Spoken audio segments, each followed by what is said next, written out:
Hello' বন্ধুসকল, কেনেকুৱা আছে আপোনালোক? আজিৰ ভিডিঅ'টোত মই আপোনালোকৰ এখন এনেকুৱা কিতাপৰ কথা ক'ম, যি কিতাপখন কোৱা হৈছে আপোনালোকৰ শয়তানে এই কিতাপখন লিখিছে, বা নহ'লে লুচিফাৰে লিখিছে। তো বলক ভিডিঅ'টো ষ্টাৰ্ট কৰোঁ। শয়তানে লিখা এই কিতাপখনৰ নাম হ'ল আপোনাৰ কডেক্স গিগাছ, বা নহ'লে ইয়াক কোৱা হয় ডেভিলছ বাইবেল বুলি।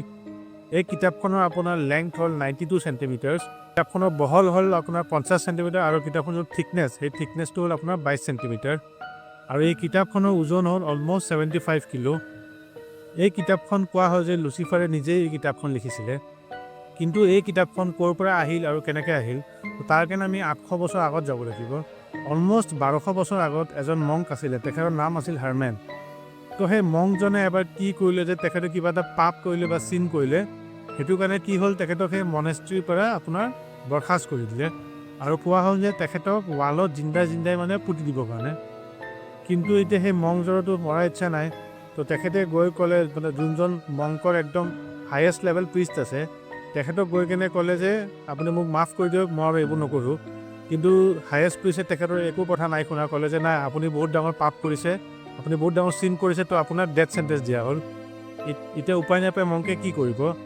তো মংকজনে ক'লে যে তেওঁ এক ৰাতিৰ ভিতৰতে এখন এনেকুৱা কিতাপ লিখিব, যিখন কিতাপত আপোনাৰ পৃথিৱীৰ আটাইতকৈ ডাঙৰ কিতাপ হ'ব, আৰু সেই কিতাপখনত তেখেতে মনেষ্ট্ৰীৰ একদম ভাল কথা লিখিব, খুব ধুনীয়াকৈ মনেষ্ট্ৰীৰ কথা লিখিব। লগতে ক'লে যে সেই কিতাপখনত গোটেই মানৱতাৰ জ্ঞান থাকিব। তো এইখিনি কথা শুনি যোনজন একদম হায়েষ্ট প্ৰিষ্ট আছিলে, তেখেতে ক'লে ঠিক আছে, তুমি যদি সেই কিতাপখন লিখিব পাৰা, তো তোমাৰ ডেথ চেণ্টেঞ্চ আমি মাফ কৰি দিম। তো তেখেতে লগালগ ৰাতি তেওঁ ৰুমত গৈ তেওঁ সেই কিতাপখন লিখিব ল'লে। এতিয়াতো ভাবি আছে যে কিতাপখন কেনেকৈ লিখিব। তেওঁ এতিয়া কিতাপখন লিখিব আৰম্ভ কৰিলে, কিন্তু যেতিয়াই তেওঁ কিতাপখন লিখিব আৰম্ভ কৰিলে, তেখেতে দেখিলে যে এই কিতাপখন এক ৰাতিৰ ভিতৰত লিখাটো একদম সম্ভৱ নহয়। তো তেখেতে ভাবি আছে এতিয়া কি কৰিব। তো সেইটো সময়ত তেখেতে লুচিফাৰক প্ৰাৰ্থনা কৰিলে, বা যোনটো শয়তান বুলিও কোৱা হয়।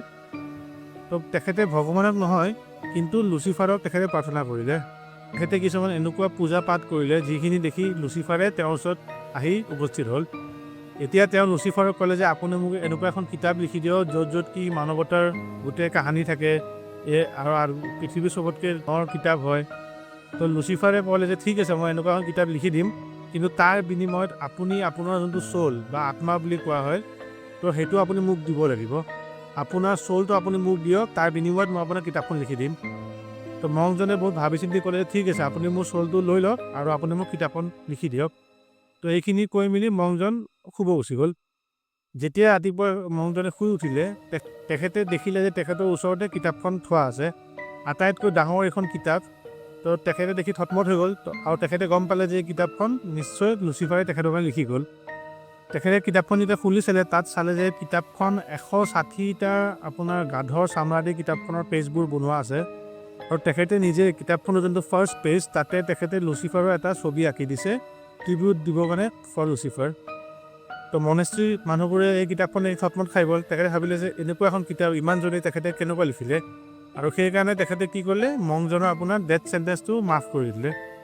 এতিয়া বলক চাওঁ কিতাপখনত এনেকুৱা কি আছে, যে এখন শয়তানে লিখা কিতাপখন আপুনি খুলিলে দেখিব যে তাৰ প্ৰথম পেজত শয়তানৰ যোনটো আপোনাৰ বা লুচিফাৰৰ এটা পিকচাৰ আঁকা আছে, সেই পিকচাৰটো সেই মংকজনে নিজে আঁকিছে।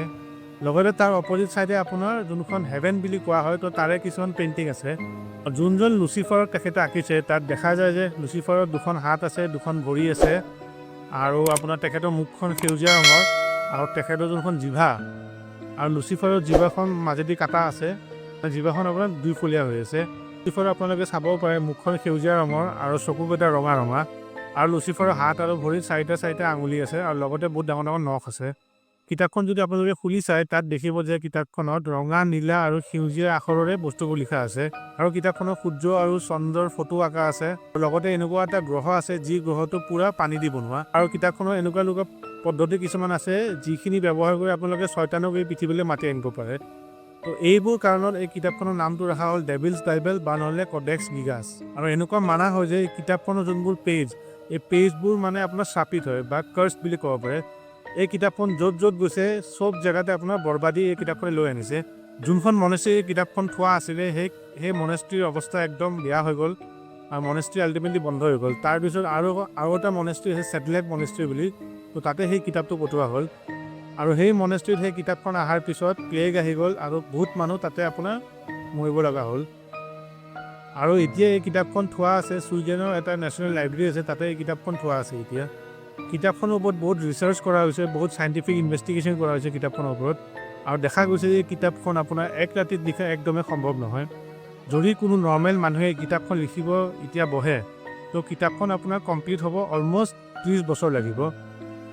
আৰু এটা কথা কিতাপখন দেখা গৈছে যে কিতাপখনৰ যোনটো হেণ্ডৰাইটিং, সেই হেণ্ডৰাইটিংটো আৰম্ভণিৰ পৰা শেষলৈ একদম একেই আছে। ইমান ডাঙৰ এখন কিতাপ যদি কোনোবা মানুহে লিখিব বহে, তো কি হ'ব, হেণ্ডৰাইটিংটো মাজে মাজে চেঞ্জ হ'ব। কিন্তু ইয়াতে তেনেকুৱা একো হোৱা নাই।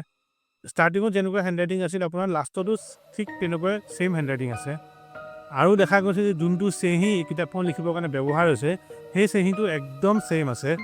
আৰম্ভণিত যোনটো চেহি আছে গোটেই মাজতো ছেইম চেহি আছে আৰু কিতাপখনৰ শেষতো ছেইম চেহি আছে। এইবোৰ বস্তু দেখি মেলি বহুতে বিশ্বাস কৰে যে এই কিতাপখন কোনো মানুহে লিখা নাই, কিন্তু এজন শয়তান বা লুচিফাৰে আহি কেনে কিতাপখন লিখি গৈছে। কাৰণ এই কিতাপখন লিখা কোনো মানুহৰ দ্বাৰা সম্ভৱ নহয় এক ৰাতিৰ ভিতৰত। আশা কৰোঁ আপোনালোকৰ ভিডিঅ'টো চাই ভাল লাগিলে। যদি ভিডিঅ'টো চাই ভাল লাগিলে তেনেহ'লে ভিডিঅ'টো লাইক আৰু শ্বেয়াৰ কৰিব আৰু চেনেলটো ছাবস্ক্ৰাইব কৰিব। ধন্যবাদ।